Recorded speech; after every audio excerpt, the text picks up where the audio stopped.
walking 15 feet and pitcherating against a tree, we know where it's going to end up.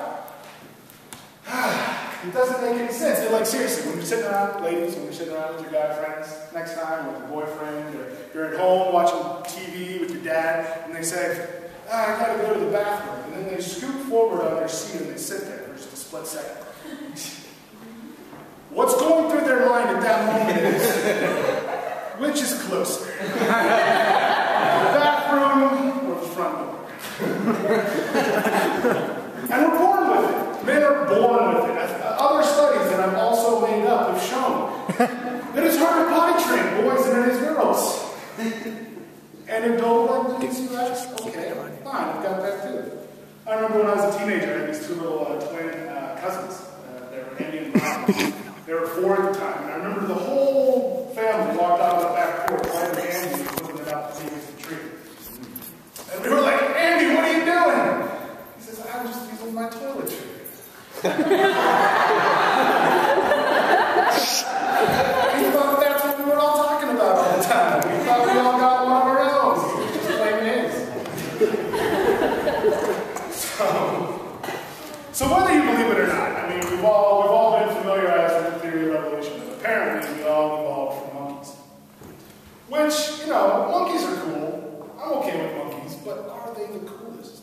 Like, we waited around all that time. Why didn't we just pick something else to evolve from? I mean, sure, opposable thumbs are cool, but there's a lot of other cool stuff out there in the animal kingdom. Like, what if we just waited a little bit and evolved from, say, starfish? Because here's something I don't know, if you guys are drinking with the starfish and you get a little bit of a fight, by the way, do not drink with those guys. If they get in a fight and say they lose an arm, it just grows right back. How handy would that come in like really bad concerts? You'd be like, you suck! I remember a certain Sabbath journalist that would come in handy for it, just instead of a shoe of the president, just tear up his whole foot.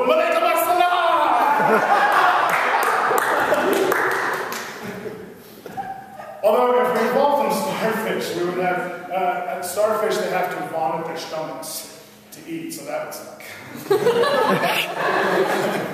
We'd be like out to eat, and the shipbuild server would come over. Did you have the blackened salmon? Oh, yeah, that was me. Oh, delicious. Tasty, maybe some salt. So that would suck. So maybe that's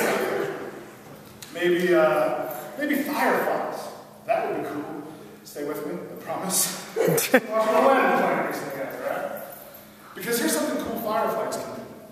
Fireflies can fornicate and fly at the same time. How cool would that be? Come on, guys, you're just getting it on with that special ladies. He just jumps down, and claps on, and takes off.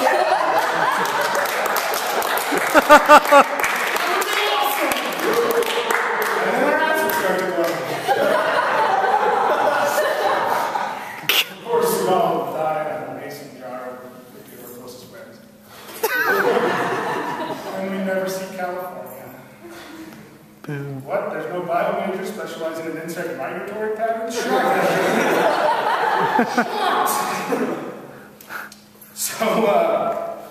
But thinking about evolution has got me thinking about the future, what it has in store for us as a planet, evolutionarily speaking. And I know for some of you, you've heard this bit before, but I had a bit on the end, so I thought I'd do it again. So there's a few things I like to think about the future. Just in case, I'll say them out loud, just in case they actually come true, and then if they do, then I get the credit. Yes. It's a forward-thinking joke, like Nostradamus sort of thing. Because that's what it's about. It's about the credit. You know, when we landed on the moon, like Jules Verne was in his grave, just like, that was my idea! Come on, Neil Armstrong. One giant leap for man, one small step for mankind. We're like, thank you, Jules Verne! I still haven't read it. Check out the library.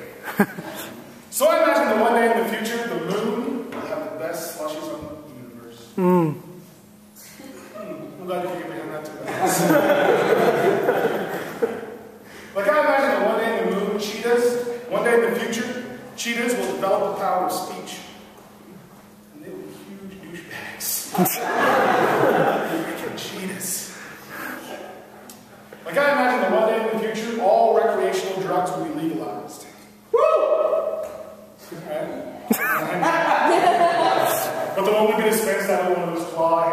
Titties from Walmart.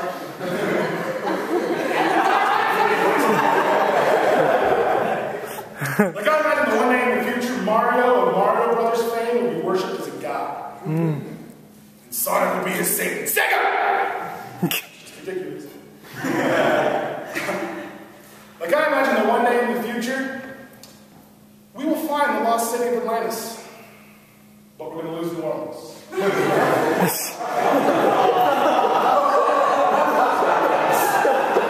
guys, it's just the way that joke has to work. But yeah, what really sucks about the future is that we already know. We already have all that information to figure out exactly what the future is going to look like. Because once we finally do get there, to the point of like intergalactic travel, well, the only thing that all of like the spaceship designers and engineers are going to have to go on is our amazing cinematic sci-fi history. Which means skin-tight bodysuits, guys. Skin-tight bodysuits for everyone, everywhere in the future. Doesn't matter what happened. I saw Wally, I know. Even when they're too fat to stand up, they're still in skin-tight bodysuits. On the spaceships, on the planet. Because nowhere in the future you can find someone in like Converse All-Stars, cargo khakis, and hip-hop shirt and a trucker cap. It doesn't exist in the future. And if it does, it's at street level. Because street level always sucks in the future. It's always just like the first circle of hell. It's just like random fires and roving gangs and vicious murders. All in leather in the hottest, steamiest part of the city. Hot pink mohawks, and you don't find that a little gay.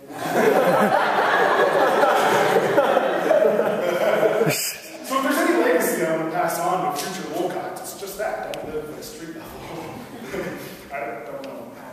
That's a fairly specific legacy to pass on in 300 years. I don't know how I'll do that.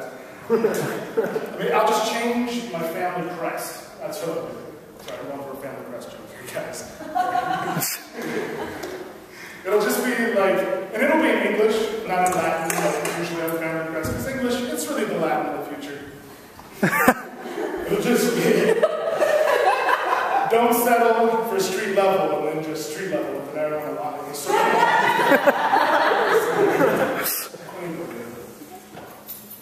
So, I don't have any into that bit, so I'm just going to move to the next one. I don't know if you guys know, but in Fairfield next week, actually, there's a convention of the Professional Organization of Organized Proctologists, or POOP for short.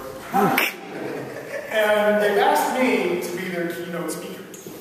I'm not sure what to say to those sort of people. So I came up with a little bit of an address for them, and I'd like to give it to you guys tonight, and you can let me know how it works. All right? I don't have it memorized yet, so bear with me. Wherever I go, I seem to hear a lot of talk and excitement regarding the practice of sticking something on my ass. Not being familiar with this practice myself, I decided to see what the hubbub was all about, and proceeded over the next few months to perform a series of observations and experiments to ascertain all the different objects and procedures that people talk about sticking up their ass. For example, in some circles I've noticed, the practice of sticking something up your ass is so common that in moments of extreme emotion, people can even be heard offering to help someone stick something up their ass. I say, I'll stick my foot up your ass. Or maybe bragging to a third party, I'm going to stick my fist so far up his ass. However, for most people, this is a practice given more lip service than anything else. It's rare to find someone with the desire and follow-through to actually stick something else on someone else's ass. For me, it was a drunk nun I met in Harris at Tahoe. She was there celebrating her flag football, or convent intramural flag football championship. And yeah, if you're wondering, the answer is yes. The image of nuns playing flag football came to me while I was watching Disney's Robin Hood, and I can't finish that joke. Anyways. The concept of sticking something up your ass is so common that oftentimes when someone is faced with an object or situation of unknown importance or use, the first advice many offer is, why don't don't you stick it up your ass? As if a person's ass was some sort of default storage location. My ass is always the last place I look. My ass! It's my old Chess 1988 card. That's the year the Dodgers won the series. So for this part of the experiment, I decided that for 1 week, anything I was told I should stick up my ass, I would. And by the end of the week, I had quite a myriad of, quite a collection of things shoved up my ass, including, but not limited to, 2 doctors' index fingers, 3 strangers' middle fingers, an idea I had on Tuesday, a cell phone, my bad attitude, a Beanie Baby, and my own head.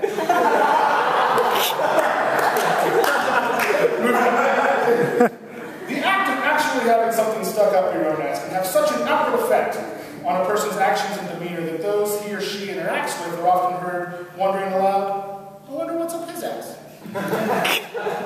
In that situation, I would follow the person in question and ask them what they actually had up their ass. Most people denied having anything there, or would storm off angrily. However, there was one noted case of a middle-aged man who produced a small blue-green salamander from his ass, which I, of course, took home and added to my terrarium. I named him Acid.